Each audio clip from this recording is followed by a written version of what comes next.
Binatikos ng ilang kongresista ang pag-archive ng Senado sa impeachment ni Vice President Sara Duterte.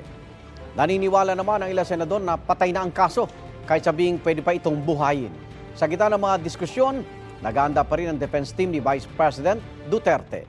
May unang balita si Sandra Aguinaldo.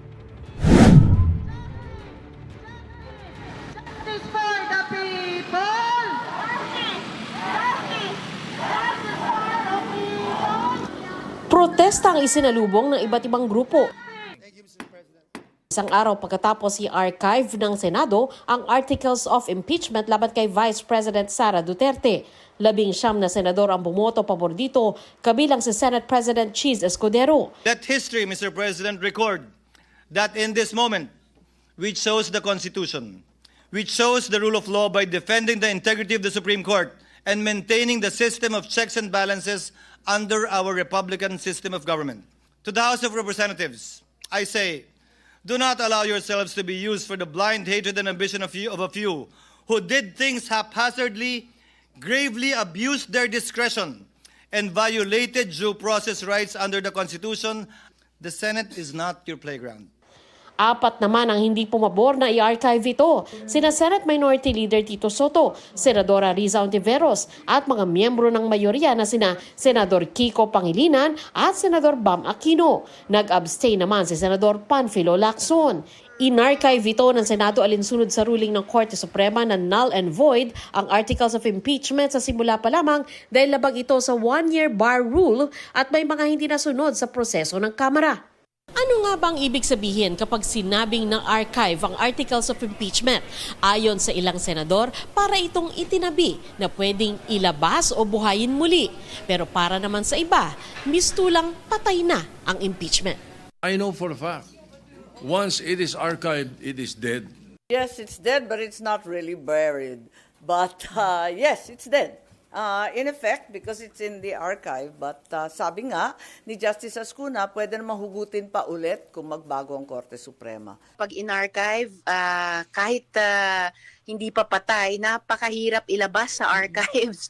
Kailangan pa mag-majority vote. Pag sinabi ng Korte Suprema, we are reconsidering the decision. Di bubuhayin uli. Napakasimple naman nun eh.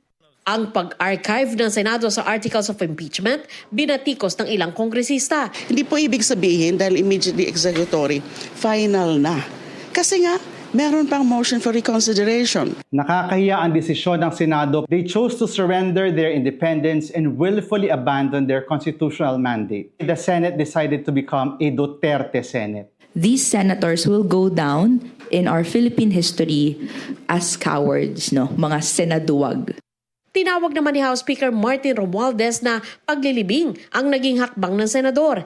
Hindi raw ang paghahain ng impeachment ang minadali, kundi ang paglilibing nito. Ayon kay Romualdez, aktibo pa ang kaso at hiningan pa ng korte ang mga respondent na kanilang tugon sa motion for reconsideration na inihain ng Kamara.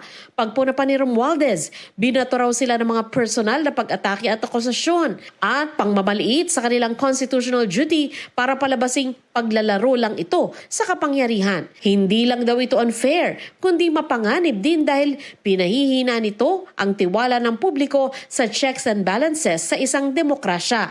Pinalagan din ng ibang kongresista ang payag ng ilang senador na pamumulitika at pagkontra lang kay Duterte ang impeachment. The family name is just accidental.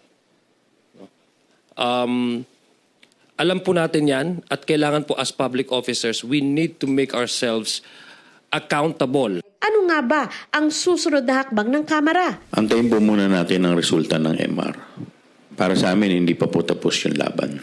Tuloy rin daw ang paghahanda ng kampo ng bise. Kinahanglan pangandaman ang tanan na posibleng mahitabo. So possibly, wala ta kibalo, 2026, 2027, 2028, na ay mga mag-file na po og impeachment.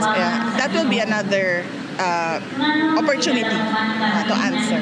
Ayon sa bise, kailangang respetuhin ang desisyon ng Senado. Kung mauna ang desisyon sa majority sa members of the Senate, everyone must follow and respect that decision of the Senate. Ito ang unang balita. Sandra Aguinaldo para sa GMA Integrated News. Igan, mauna ka sa mga balita, mag-subscribe na sa GMA Integrated News sa YouTube para sa iba't ibang ulat sa ating bansa.